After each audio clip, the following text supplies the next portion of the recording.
সকাল সকাল বের হয়ে গেলাম, আবার ইন্দিরা গান্ধী ইন্টারন্যাশনাল এয়ারপোর্টে আসলাম। আজকে আমার ফ্লাইট হচ্ছে দিল্লি থেকে শ্রীনগর, কাশ্মীরের রাজধানী। এই টার্মিনালটা এতটাই বড়, এটা খুঁজে পাইতে হইতে এত বেগ পোহাইতে হয় যে যেহেতু আমি আগে ওয়েব চেক ইন করা একটা সুবিধা হয়েছে যে ইজিলি আমার বোর্ডিং পাসটা আগে পাইছি। যদিও আপনারা চাইলে এখান থেকেও বোর্ডিং পাসটা নিতে পারেন, তবে আমারটা আমি অনলাইন থেকে আগে নিয়ে নিছি। সো সব কিছু আগে থেকে অ্যালট করা, তো আমার জন্য ইজি। তো ডোমেস্টিক ডিপার্চার হচ্ছে আমারটা 4A-তে, that means I have to go this way. Okay, so এয়ারপোর্টের ভিতরে গিয়ে দেখা হচ্ছে। তো ফাইনালি ঢুকলাম এয়ারপোর্টে। এখন আবার বোর্ডিং ব্রিজ খুঁজার পালা। আমারটা 44B, সো মেবি EFCD দের বি। সো এখানে যাওয়া লাগবে। দেখি 44B-তে কতটা সিরিয়াল। আজকে অনেক যাত্রী, সকাল থেকে দেখতেছি। তো যাই, গিয়ে চেক ইনটা সারি। বোর্ডিং তো নেয় আছে, তারপর প্লেনে উঠে আবার দেখা হচ্ছে। ভাই 7 জন্মের খিদা ভাই, 1 জন্মে লেগে গেছে। আজকে লাগছে এমন। গতকাল থেকে খুব ভালো মন্দ কিছুই খাইতে পারিনি। রাত্রেবেলা কোনো মতে পরোটা নাকি এগুলা বুঝি না, খাওয়ার দাওয়ার সিস্টেম। যাই হোক, চা দিয়ে খাইছিলাম। চাটা অবশ্য খুব মজা ছিল। তো এখন এয়ারপোর্টে না খাওয়া ছাড়া কোনো উপায় নেই। যদিও প্লেনে মেনু ছিল, তবে আমি খুবই স্টার্ভিং। এখন এখানে খাইতে বসলাম। সো টিম হটস্টোনে দেখি কি দেয় তারা। অলরেডি আমি একটা মিল অর্ডার করছি, এটা প্রায় অলমোস্ট জিএসটি সহ আসছে 388 রুপিয়া। সো কার্ডে পেমেন্ট করলে একটা ভাউচার পাইছি, ওই সুবাদে একটু কম হয়েছে, কিন্তু এমনিতে এটার দাম ভালোই। লেটস সি হাউ ইট গোজ। খাবার আসলে খাবারটার একটা রিভিউ দিব। সো শ্রীনগরের উদ্দেশ্যে এখন রওনা শুরু করবে কাশ্মীরের এই ভিস্তারা এয়ারলাইন্সের A320 ফ্লাইট। একটু পরে আমরা ফ্লাই শুরু করব। দারুণ একটা অ্যাম্বিয়েন্স এয়ারক্রাফটের মধ্যে। ইনফ্যাক্ট অনেক কষ্ট করে আমার এই সিটটা জোগাড় করতে হয়েছে, উইন্ডো সিট। যেহেতু দিল্লি থেকে কাশ্মীর যাওয়ার সময় মেইন অ্যাট্রাকশন হচ্ছে সাইড হিমালয়ের পর্বতগুলো দেখার বিষয়। তো সেই হিসাবে সবাই আগে থেকেই উইন্ডো সিটটা বুকিং দিয়ে ফেলে। তো আমি একদম লাস্টের রোতে এই সিটটা অ্যালট করতে পারছি। এখান থেকে আশা করি সব কিছু ঠিক থাকলে ইনশাল্লাহ ভালো একটা ভিউ পাবো।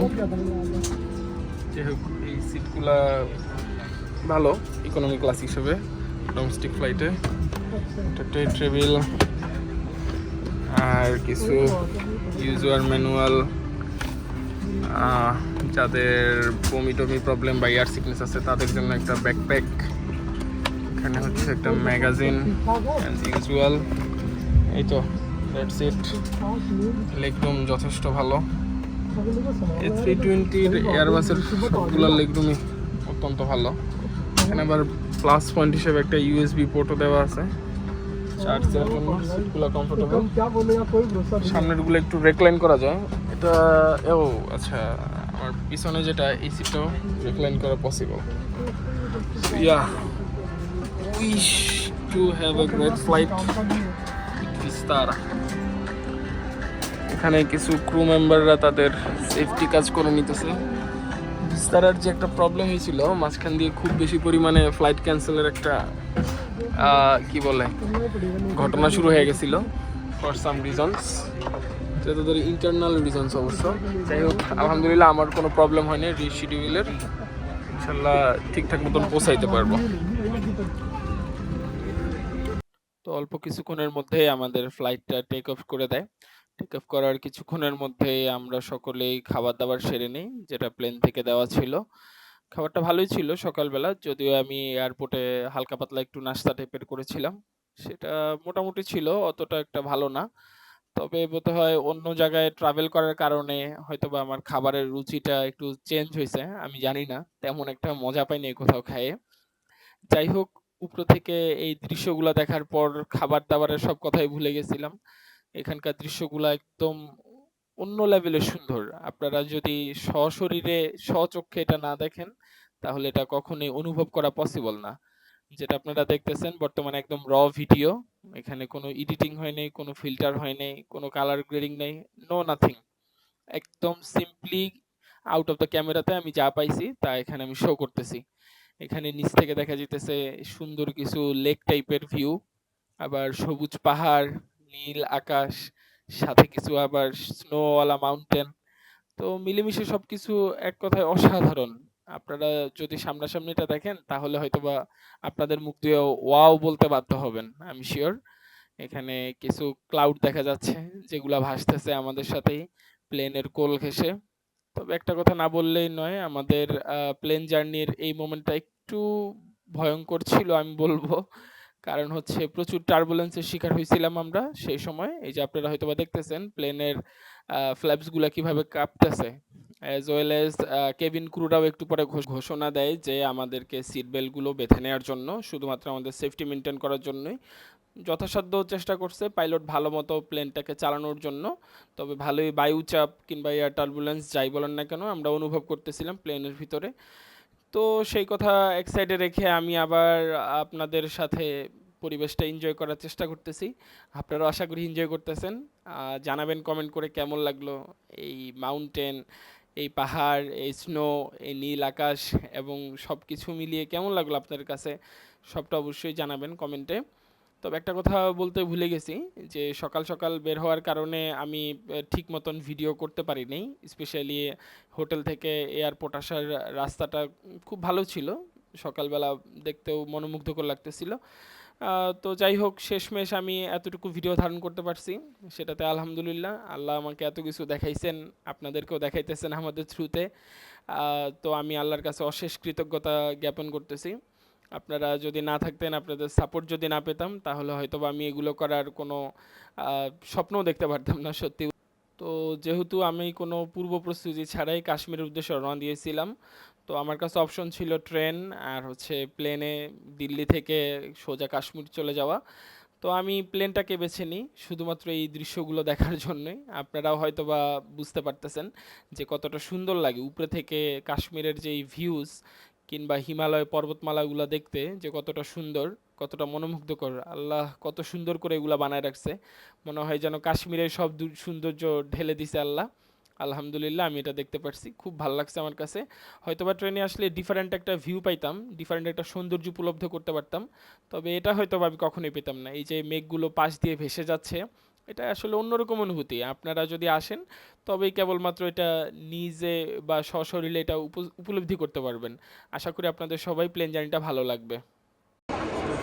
আলহামদুলিল্লাহ নেমে গেলাম জম্মু, সরি শ্রীনগর ইন্টারন্যাশনাল এয়ারপোর্টে। এখন প্রথম কাজ হচ্ছে এখান থেকে বের হওয়া। 2 নম্বর কাজ হচ্ছে আমার সিম নেওয়া। দেখি আগে সিম নিয়ে নিই। সো শ্রীনগর এয়ারপোর্টের বাইরে আসলাম। এই হচ্ছে মোটামুটি একটা ভিউ এই জায়গায়। তো প্রচুর ঠান্ডা এই জায়গায়, দেখতে দেখা যায় রৌদ্রোজ্জ্বল, বাট ঠান্ডার পরিমাণ অভাবনীয়। হোয়াটএভার, একটা সিম কালেক্ট করি আগে, তারপর দেখা যাক প্রিপেড ট্যাক্সি নিয়ে কত দূর যাওয়া যায়। একটা সিম কাউন্টার আছে এই জায়গাতেই, এখান থেকে নিয়ে নিই, দেখি দাম কত চাই, তারপর ওকে লেটস সি। এখানে নেমেই ফিল করতেছি যে কী পরিমাণে এই জায়গায় ঠান্ডা। মানে জাস্ট হাত মুখটা ধুতে গেছিলাম, বরফের চোখ বেশি ঠান্ডা। যদিও সূর্যের আলো ভালোই, কিন্তু হচ্ছে সূর্যের আলো থাকার কারণে একটা লাভ হয়েছে, সুন্দর একটা ভিউ পাওয়া গেছে। আর এই হচ্ছে এয়ারপোর্টের বাইরের সাইড। এখান থেকে মূলত প্রিপেড ট্যাক্সি আমি নিব। আমি আজকে পেহেলগাম চলে যাব, শ্রীনগর থেকে অযথা সময়টা নষ্ট করব না। সো দেখি পেহেলগাম যাই। আর প্রথমত সিম জোগাড় করতে হবে, কারণ সিম থাকলে সবচেয়ে বেশি ইজিলি সব কাজ করা যাবে। তো কাহিনী যেটা হইছে, আমি ট্যাক্সি নিয়ে পেহেলগামের উদ্দেশ্যে রওনা করি। যেহেতু আমি একলা ছিলাম, আজকে শ্রীনগর থাকার কোনো প্ল্যান ছিল না আমার। তো ট্যাক্সিতে উঠছি ভালো মতো, শেয়ারিং ট্যাক্সি ছিল অবশ্যই। তো লোকটা যেটা করলো, আই মিন ড্রাইভার, বলল যে কোনো প্রকার ভিডিও করা যাবে না, ভিডিও করলে আমি এটা করব সেটা করব। মানে ভাই বুঝলাম না, আমরা আসলাম এখানে পর্যটক হিসেবে, তো ভিডিও করব ছবি তুলবো এটাই তো স্বাভাবিক তাই না? যাই হোক, আমার আর মুডটা ছিল না ভিডিও করার মতো। আমি তারপর ফার্স্ট সিটে আর বসিও নাই, পিছন থেকে বসে সামান্য একটু ভিডিও করি পেহেলগাম যাওয়ার উদ্দেশ্যে। অনেক চড়াই উতরার পরে অবশেষে আসলাম পেহেলগাম একদিনের মধ্যেই, যেটা অনেকের কাছে ইম্পসিবল, সেটা আমার কাছে possible just because I am solo traveller. Otherwise it was absolutely not possible. Just look at the view. এখানে এসে আমার সব পোষায় গেছে, অনেক কষ্ট করে আসতে হয়েছে, শেয়ারিং বেসিসে এই সেই মিলায়ে খরচ ডাবল ট্রিপল গেছে। স্টিল এখানে আসাটা অর্থিত হয়ে গেল। হোটেল প্যালেস্টাইনে উঠছি, এখান থেকে এই ভিউটা পাওয়া যাবে, আশা করতেছি মন্দ হইব না আজকের রাতটা। এখন আসলাম শিক কাবাব খাইতে, যেটা বাংলাদেশে আমার মতো গরিবের পক্ষে খাওয়া পসিবল না। Yeah sure, why not after this. এই ধরনের বিফ কাবাব মানে গরুর কাবাব খাইতে গেলে আমার বাংলাদেশে টাকা মানে 500 টাকা শেষ। ইয়া, কিন্তু এখানে আমি পাইতেছি বোধহয় এটা 80 টাকা না 100 টাকা, আই এম নট শিওর। আমার একটা এই জায়গার লোকাল ফ্রেন্ডও বানাই ফেলছি আসতে না আসতে, ওনার সাথে খাওয়া দাওয়া করতেছি। উনি আমার অনেক হেল্প করতেছে, খাওয়া দাওয়া করাই দিতেছে, হোটেল ম্যানেজ করাই দিতেছে। আসলে আপনি যদি সোলো আসেন, এই হচ্ছে আপনার একটা সুবিধা। যদি কারো একজনের সাথে বন্ধুত্ব পাতায় ফেলতে পারেন, তাহলে দেখবেন সে আপনাকে অনেক আপ্যায়ন করবো। আর স্পেশালি এই জায়গার মানুষদের কথা না বললেই তো নয়, মানে অভূতপূর্ব আপ্যায়ন। ইতিপূর্বে আমি আরও দুইজনের সাথে দেখা করছি। একজন মোটামুটি মিডল এজ, কি বলবো, মহিলা, উনিও যথেষ্ট ভালো ব্যবহার করছে। কনভারসেশন হলো ওনার সাথে, খুব সুন্দর অমায়িক ব্যবহার তার। যাই হোক, খাওয়া দাওয়া করি, করার পরে এদের ব্যাপারে আরও কিছু বলবো, জানাবো আপনাদেরকে। সেই পর্যন্ত সাথেই থাকুন। ফাইনালি একটা রুম জোগাড় করলাম আমার জন্য, নট ব্যাড বলবো। এই বাজেটের মধ্যে আমার জন্য এটাই বেস্ট যা পাইছি। এখানে গিজার, যেটা মানে আপনার অবশ্যই লাগবে এই জায়গায়, না মানে লাগার মতো একটা জিনিস আর কি। হ্যাঁ, গিজার, তারপর হচ্ছে আপনার কমোড, এখানে বেসিন, স্ট্যান্ডার্ড কোয়ালিটি একটা বাথরুম। দেন এখানে ওদের টেলিফোন আছে 24 আওয়ার, আর এখানে একটা সাবান দিছে, টিভি আছে, ওয়াইফাই তো আছেই। আর এই হচ্ছে টোটাল বেড, মানে অ্যাম্বিয়েন্সটা জোস, রুমের অ্যাম্বিয়েন্স। অবশ্যই এখানে 2-3জন আরামসে থাকতে পারবো। এই সিঙ্গেল আইসে শুধু আমার এই একটা ঝামেলা হয়, যতবারই সোলো ট্রাভেল করে বিদেশে। যাই হোক, এখন কিছু করার নাই, নিতে তো হবেই, কিছু খরচ বেশি গেলেও। আর এখানকার ভিউটা জাস্ট দেখেন, জানলা থেকে এই যে এই ভিউ। ওই পাশে আরও একটা রুম পাইছিলাম এরকম, কি বলে, মানে পরিবেশ ছাড়া, শুধু এই পাহাড়ের ভিউটা, কিন্তু ওদিক দিয়ে আরও বেশি জমজমাট। তো এত বেশি আওয়াজের কারণে হয়তো বা আমার রাত্রে ঘুমটা নষ্ট হতে পারে, কারণ আমি প্রচুর টায়ার্ড, সো আমার ঘুমটা অনেক দরকার।